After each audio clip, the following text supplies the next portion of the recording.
Hey, my fellow Kawai piano fans, Sean O'Shea here.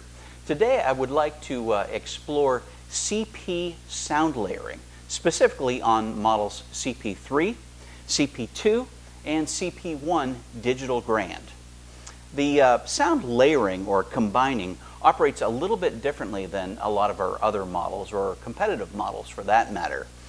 Whereas normally you go to the sound section and just touch the two sounds that you might want.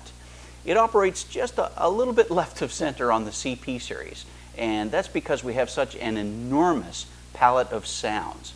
I'll show you the real great advantage to this layout in just a minute, but for right now, let's know that when you power up any of the CP models, the default sound is our 9-foot concert grand piano. When you would like a second sound, all you do is touch right 2. The default sound is a beautiful stereo strings, a very warm, lush sound.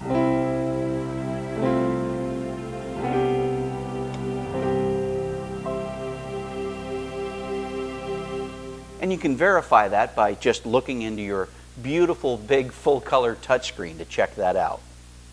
On all CP models, you can have two sounds up the entire keyboard. And there, it's a little strange in that they're labeled right 1 and right 2. The reason for that is you also have the option on all models to have a left sound by just touching left or split. That's great for somebody who's got a really great left hand, maybe playing a bass sound down there.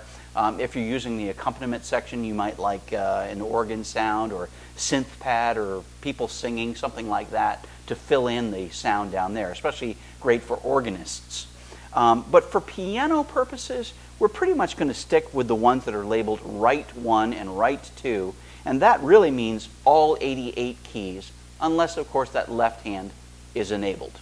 And you can also set your split point right here in this screen under the Styles section as well, so you can decide exactly where that split would occur. For today, let's really focus on the right sounds, or the sounds that are up all 88 keys. Now, on models CP2 and CP1, the big grand, we've taken it up a notch and we've offered you 3 sounds up the entire keyboard. Plus, the one on the left, that's 4 sounds live. In this case, I've preset my right 3 sound to be a combination of French horns and orchestral strings. Check this out when I bring that in.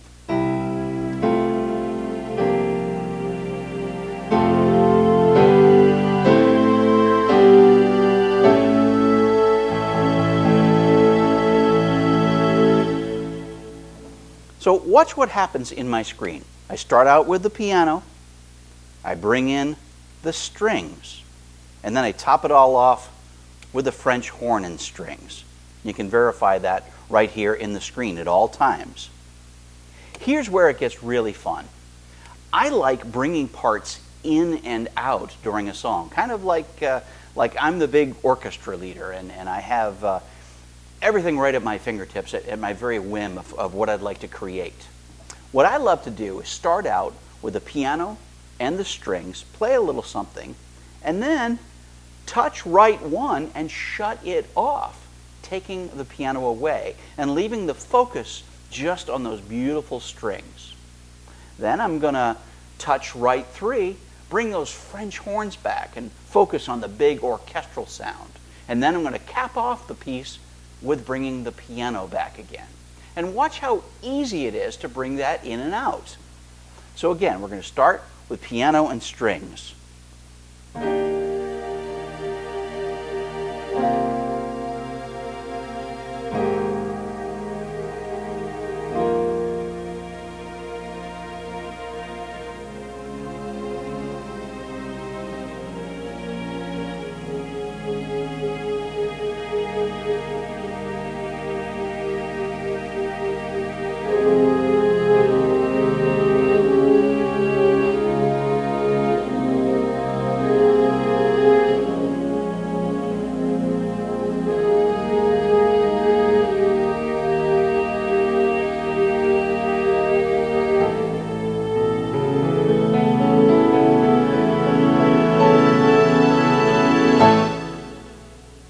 What a blast just being able to play conductor and bring parts in and out.